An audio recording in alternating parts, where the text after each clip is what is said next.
listen, won't slack with the vision. It's fact over fiction.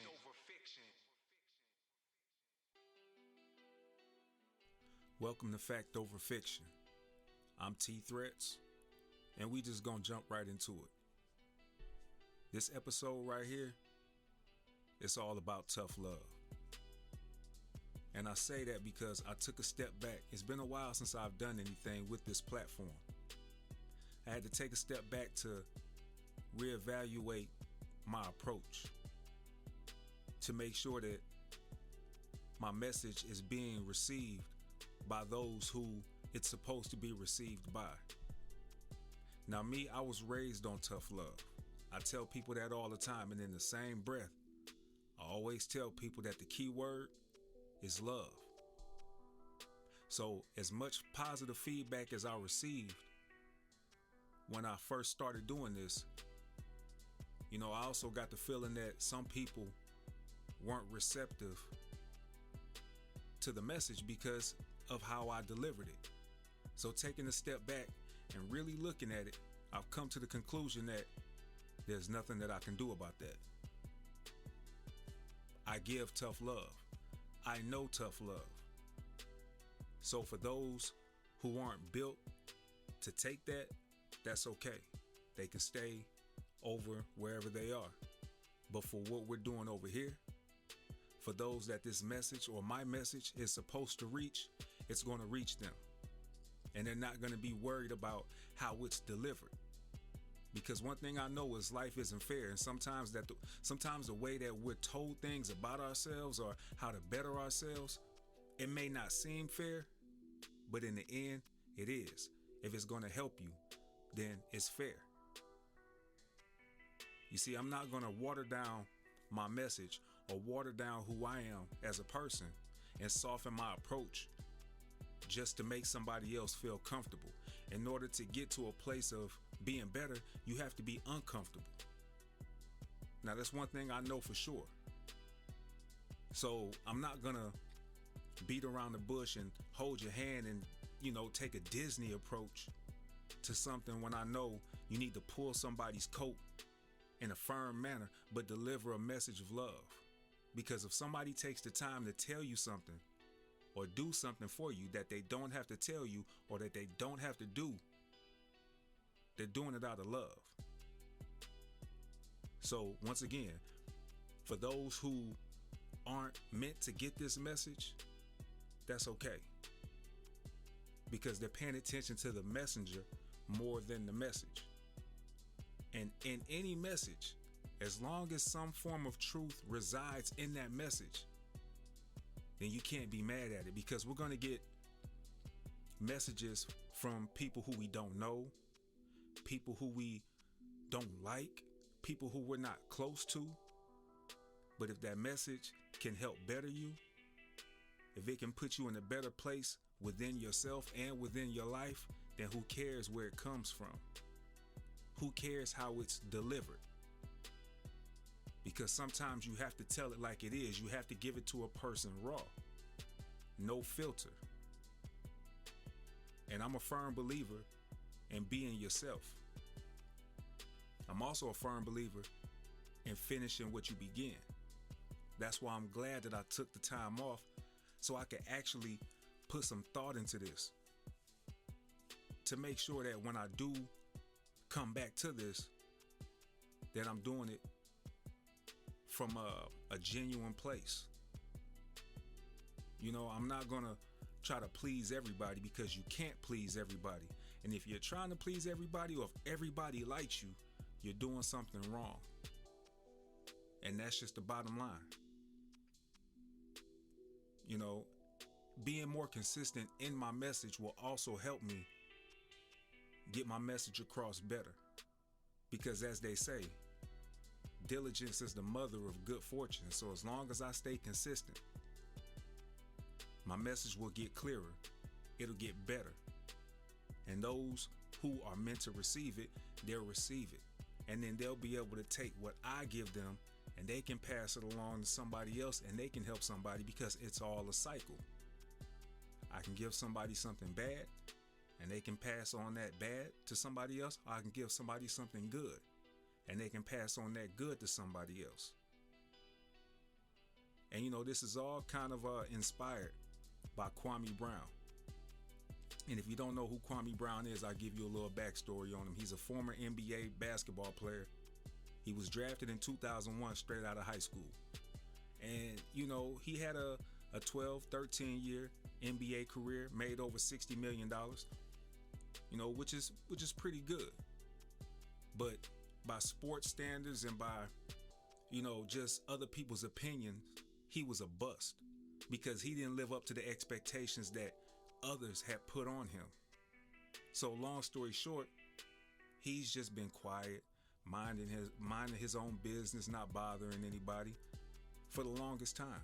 Up until about 6 months ago, where he finally just said enough is enough. People were attacking him long after he's been retired from the league. People still had something to say all of these years. They had things to say while he was still in the league.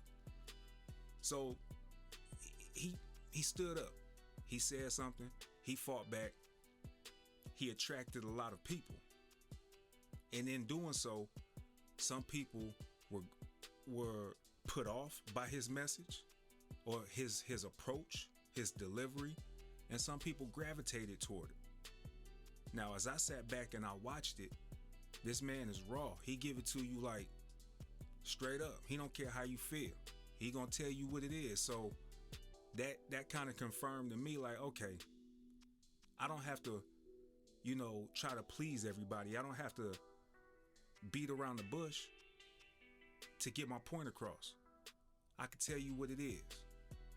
So for that, I salute that man, because love him or hate him, like it or dislike it, he gonna tell you what it is on his terms. And I think that's what we all need to do. We all need to do things on our own terms and not worry about who likes what we do or who doesn't like what we do. It's not about that. Sometimes we just have to put it out there, and then the universe will sort it all out. You see what I'm saying? Like, I didn't know what I was doing when I began this, and truth be told, I don't know what I'm doing now, but I'm gonna do it. Sometimes you just gotta put yourself out there. If you really have good intentions, and you can have good intentions, but people will look at it in a bad way because they don't like the way that you deliver your message.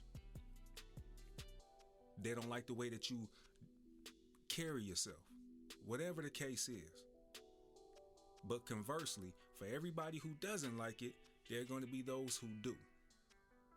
And like I said, it's not about being liked or disliked. For me personally, it's about making a change. It's about helping people. It's about giving people an opportunity to better themselves. So you shouldn't care about anything other than the results, which is what I'm here for. I'm not going to try to do things for attention or do things to, I'm not going to try to do things other than for the right reason. That's basically all I'm saying. And like I said, you got to be yourself no matter what. For me to question my approach, that shows how serious I took this. Because I wanted to make sure, like, hey, I don't want to offend nobody. I don't want to make anybody feel bad about themselves. But you know what? Fuck that. Fuck that. Straight like that. Because there have been plenty of times in my life where people pulled my coat and they say, hey, you need to do this or you need to do that. And it wasn't always in the nicest manner. But one thing I will say, it was from a place of love. Because those opportunities, those instances gave me the opportunities to change myself, to change things that others may have seen in me that wasn't good, or to change the things that I saw within myself that weren't good and I knew could be better. So there's always room for improvement. So the tough love that I bring is always out of love. It's always to see somebody rise above where they are. So sitting back all this time, I said, when I get back out here, I'm gonna let these people know it's tough love. Now, am I able to articulate myself in an intelligent manner from a, in quotations, soft place? Yeah, I can do that. But sometimes it's not time for that. There's a time and a place for everything. So as I continue to, push this along and keep moving forward with the Fact Over Fiction show,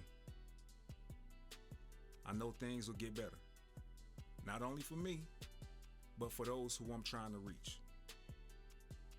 And there are things that I want to do with this platform that I didn't do before. So it's allowed me to step back and just really look at the place where I want to see it, where I want to take this. And it won't happen overnight, but it will happen. And if I can reach one person, if I can get one person to actually change something and better themselves, then they can go out and they can do the same thing for somebody else. And like I said, it will become a cycle. You're not going to reach everybody. I don't have that delusion in my mind. But I know there are those who I can reach. And that's my mission. That's the mission of Fact Over Fiction. To give you a message where some form of truth resides within it, you can take it and do what you will with it. That's the best that I can do. And it's gonna be tough sometimes, but it's always gonna be from a place of love. And that's the best I can say. So for everybody who showed me love and encouraged me and just showed support, I thank you. I salute you. And I love you for that. And for everybody who didn't, I thank you. I salute you. And I respect you for that. Because at the end of the day, we all have one purpose in life. You have to find yours. One love.